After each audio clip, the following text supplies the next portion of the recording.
नमस्कार, ये आकाशवाणी शिमला है। प्रादेशिक समाचार शशि चौहान से सुनिए। पहले आज के मुख्य समाचार।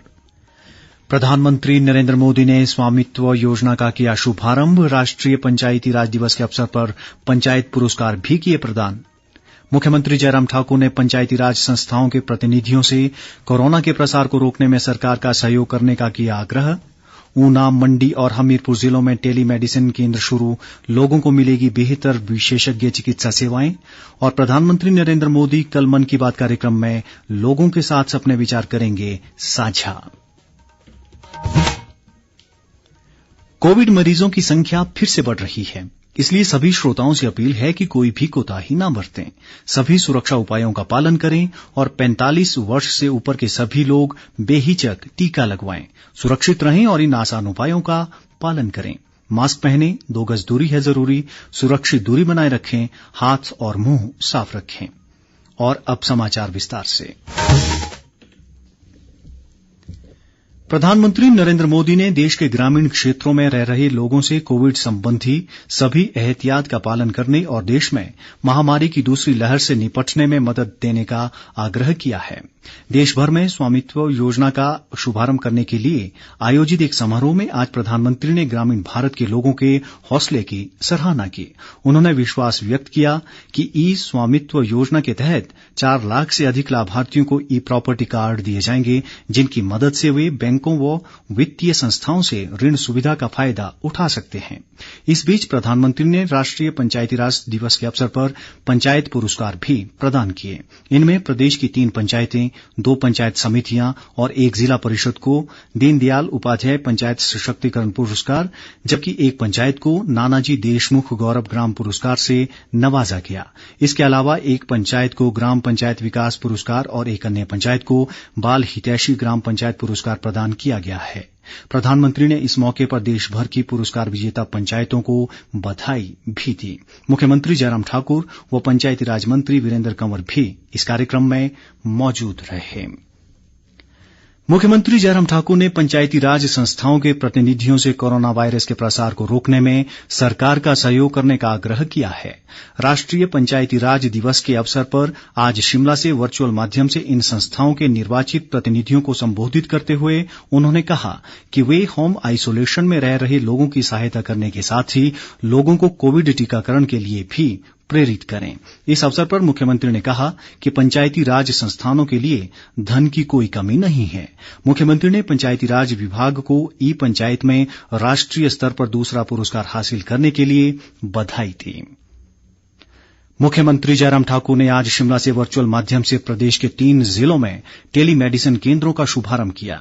उन्होंने कहा कि ऊना जिला के थाना कलां, मंडी के थुनाग और हमीरपुर के अभादेवी में पायलट आधार पर शुरू किए गए ये टेली मेडिसिन केंद्र संबंधित क्षेत्रों के लोगों को बेहतर विशेषज्ञ चिकित्सा सेवाएं प्रदान करने में सहायक सिद्ध होंगे। टेली मेडिसिन की एक बहुत बेहतरीन शुरुआत हुई है, भले ही ये एक पायलट प्रोजेक्ट के रूप में हमने शुरुआत की है, जिसमें हमीरपुर जिले के अवादेवी, ऊना जिले के थाना कलां और मंडी जिला के थुनाग, इन 3 स्थानों पर हम इसको पायलट बेसिस पर इसकी शुरुआत कर रहे हैं। इस प्रोजेक्ट को हम यहीं तक सीमित न रख करके इसको निश्चित रूप से आगे बढ़ाने की हम कोशिश करेंगे, जिससे ज्यादा से ज्यादा लोगों को लाभ मिल सके।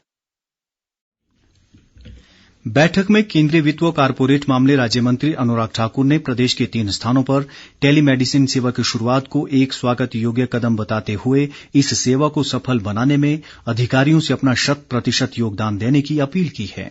उन्होंने कहा कि इन केंद्रों से स्थानीय लोग सीधा पीजीआई चंडीगढ़ के वरिष्ठ चिकित्सकों से जुड़कर परामर्श ले सकेंगे। अनुराग ठाकुर ने प्रदेश के कम से कम हर 3 जिलों के बीच एक मैमोग्राफी सेंटर खुलवाने व हमीरपुर, बिलासपुर और ऊना में सीटी स्कैन की सुविधा शुरू करवाने का मुख्यमंत्री से आग्रह भी किया। कांगड़ा जिले के ततवाणी के समीप ढुग नामक स्थान पर हिमस्खलन के कारण लगभग 270 भेड़ बकरियों के दबने की आशंका है। हिमाचल प्रदेश वूल फेडरेशन के अध्यक्ष त्रिलोक कपूर ने प्रशासन से भेड़ पालकों को हर संभव सहायता और राहत मैनुअल के तहत उचित मुआवजा प्रदान करने का आग्रह किया है।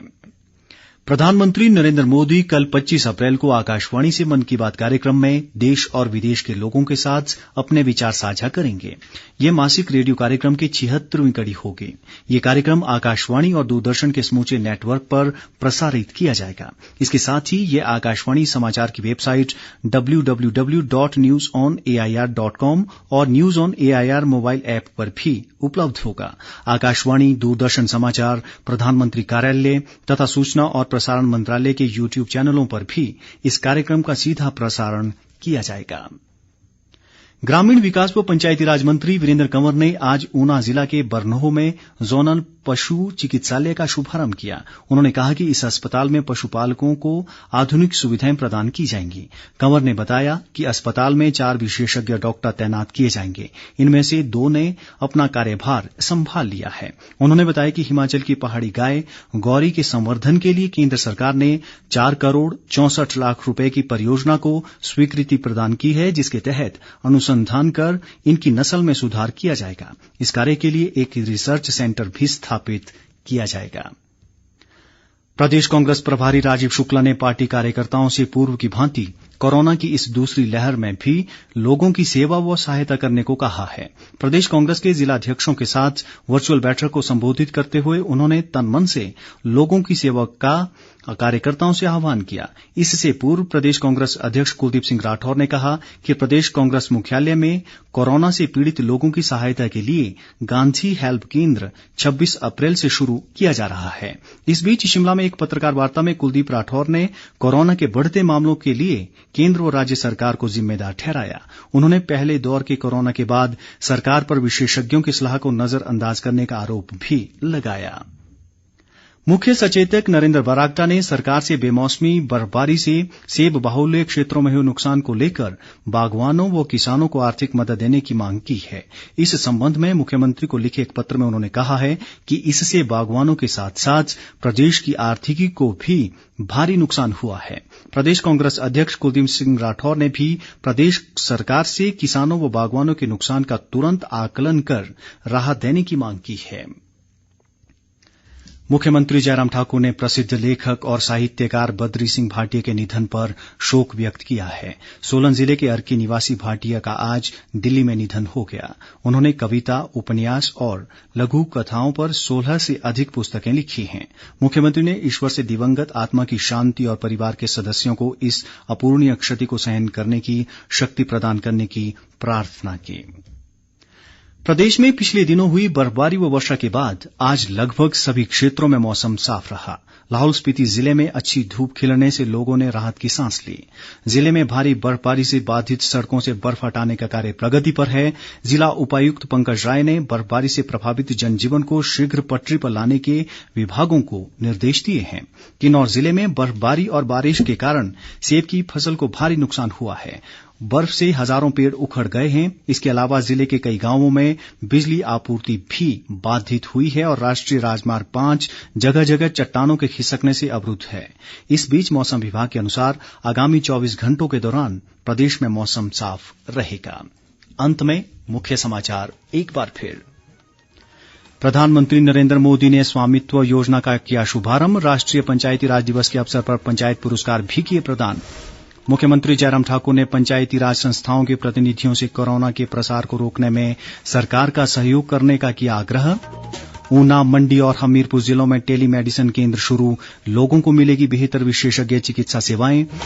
और प्रधानमंत्री नरेंद्र मोदी कल मन की बात कार्यक्रम में लोगों के साथ अपने विचार करेंगे साझा। इसी के साथ ये समाचार बुलेटिन समाप्त हुआ। नमस्कार।